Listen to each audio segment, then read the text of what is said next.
5. 성공하고 싶다면 먼저 성공을 상상하라. 아른브이드 공식은 유럽에서 미국으로 전해졌다. 그리고 한국으로 건너왔다. 유럽에서 아른브이드 공식을 거의 완벽하게 가까울 정도로 구사한 사람이 있다. 나폴레옹이다. 알다시피 나폴레옹은 전술 전략의 천재다.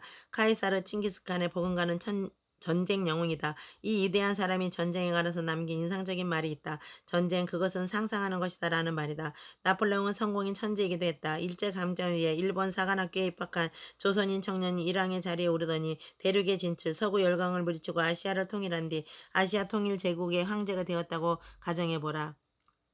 나폴레옹이 그런 성공을 거둔 인물이다. 그는 프랑스 식민지 코르시카에서 태어나 프랑스의 황제가 되고 유럽 대륙의 황제들을 자신의 발밑에 꿇어앉게 만들었다. 나폴레옹이 성공에 대해 남긴 말이 있다. 성공하기 위해서는 먼저 성공을 상상해야 한다는 말이다. 나폴레옹은 전쟁에 입학했지만 집무실에 틀어박혀 전쟁을 상상했다. 나폴레옹 영국 권위자 중 한 사람이 막스 갈로의 표현에 따르면 전쟁을 명상했다. 나폴레옹은 상상 속에서 모의 전쟁을 치렀다. 먹지도 자지도 않은 채 며칠씩 계속되는 상상 속 전쟁은 나폴레옹의 군대가 완벽한 승리를 거둘 때 비로소 종료되었다. 나폴레옹은 식민지 출신이라 프랑스 정부의 지원을 거의 받지 못했다. 그의 군대는 물자와 무기는커녕 군복과 군화마저 지급이 변변찮아 누더기 군단이라 불릴 정도였다. 반면 그와 대치했던 유럽의 장군들은 국가의 막강한 지원을 등에 업고 있었다. 하지만 그들에게는 나폴레옹처럼 전쟁을 상상하는 능력이 없었다. 그래서 늘 나폴레옹에게 패배했다. 나폴레옹은 아른브이드 공식을 고대 팔레스타인 지역에 살았던 한 청년으로부터 배웠다. 목수의 아들로 태어난 그는 스스로를 하나님 아들이라 선언했다. 그러면서 자신이 길이요 진리요 생명이니 자신을 믿어 영생할 수 있다고 덧붙였다. 그렇게 그는 신약성서의 주인공이 되었다. 한편으로 그는 인간의 운명은 태어난 환경에 의해 결정된다는 지배계급의 말이 틀렸다고 하면서 사랑은 믿는 대로 된다고, 즉 생생하게 꿈꾸는 대로 된다고 주장했다. 청년의 선언과 주장은 반역행위에 준하는 것이었다. 그는 체포되었고 고문을 당했다. 하지만 그는 자신의 말을 바꾸지 않았다. 오히려 더욱 강력히 자신의 말이 진리라고 선포했다. 마침내 그는 비참함에 처형당했다. 그 사건이 있고 얼마 지나지 않아 그의 제자들이 나타나서 그가 생전에 했던 말들을 전파하기 시작했다. 놀랍게도 그들은 청년이 무덤에서 부활했으며 그가 하나님의 아들이고 인류의 구원자라고 선포했다. 그런 과정 속에서 사람은 믿는 대로 된다는 말이 자연스럽게 세상에 전파되었다. 청년이 그랬던 것처럼 제자들 역시 전부 체포되었고 고문을 받았다. 하지만 그들 역시 누구 하나 자신의 말을 바꾸지 않았고 그 대가로 참혹하게 처형당했다. 청년의 제자들이 전파한 말을 믿는 사람들이 있었다. 한두 명이 아니었다. 한 시대에 국한된 사람들이 아니었다. 그들은 몇 세대에 거쳐 지하 공동묘지에 숨어 살았다. 그 와중에 그들은 수시로 체포되었고 잔인하게 살해되었다. 그러다 마침내 로마 황제에 의해 믿음의 자유가 인정되자 세상에 나와서 자신들의 믿음을 온 유럽에 전파했다. 그렇게 그리스도교는 유럽의 새로운 종교가 되었다. 그리고 사람은 믿는 대로 된다는 RMVD 공식이 유럽에 공식적으로 등장하게 되었다. 이후 이 공식은 온 유럽에 전파되었고 마침내는 그 공식을 통해 자신은 물론이고 세상을 새롭게 변화시키려고 하는 사람들이 나타났다. 그들은 우리가 알고 있는 유럽의 모든 것을 창조했고 미국을 건설했다. 그중 한 사람이 바로 나폴레옹이다. RMVD와 현대 물리학의 공통점. 앞에서 설명했듯이 RMVD 공식은 어떤 한가한 철학가나 문학가가 고단한 인생을 살고 있는 무백성들의 마음을 위로해줄 요랑으로 만들어낸 말만 그럴싸한 성공 법칙이 아니다. 또 근대나 현대의 성공 철학자들이 제조해낸 숱한 성공 이론 중에 하나도 아니다. 어쩌면 1-1은 2라든지 이는 MC 제곱보다 더 신뢰할 수 있는 공식인데도 세상으로부터 그리 큰 대접을 받지 못했다. 아니 오히려 천대받은 감이 없지 않다. 사정은 지금도 마찬가지다.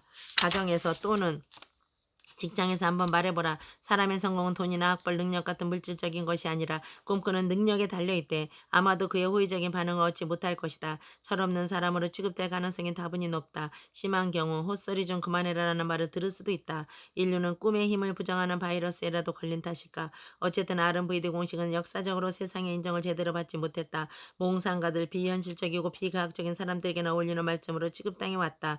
그러다가 20세기에 들어서 뜻밖의 사람들에게 인정을 받게 되었다. 그들은 현대 물리학의 총이라고 불리는 양자론과 상대성 이론을 연구하는 사람들이었다. 양자 물리학자들은 우주가 원자보다 작은 어떤 미세물질, 즉 양자들로 가득 차 있음을 발견했다. 그리고 이 양자들이 언제라도 물질로 전환할 태세를 갖추고 있음을 밝혀냈다. 또 이 양자들이 비물질적인 힘, 즉 에너지에 반응한다는 사실도 알게 되었다.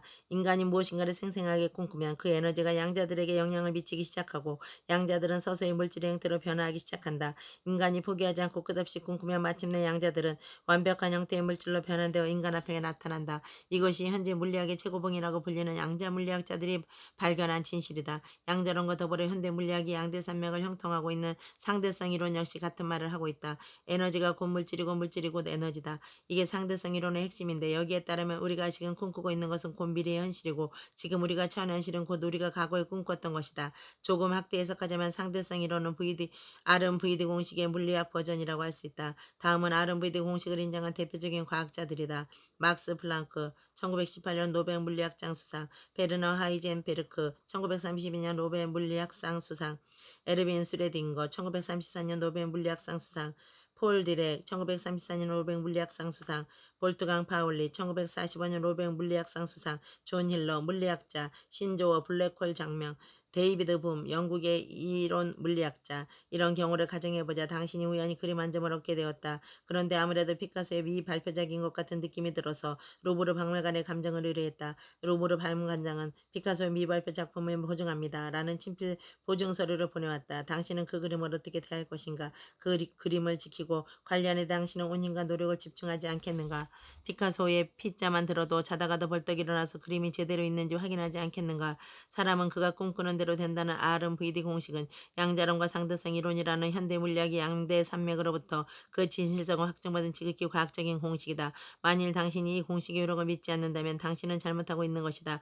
만일 당신이 이 공식을 실천하지 않는다면 그것은 당신이 자신도 모르게 실패를 향해 걸어가고 있다는 것이다. 하지만 만일 당신이 이 공식의 효력을 믿는다면 당신은 잘하고 있는 것이다. 만일 당신이 이 공식을 실천하기로 마음먹었다면 그것은 이제 당신이 성공의 길로 들어섰음을 의미한다. 무엇을 선택하든 그것은 당신의 자유다.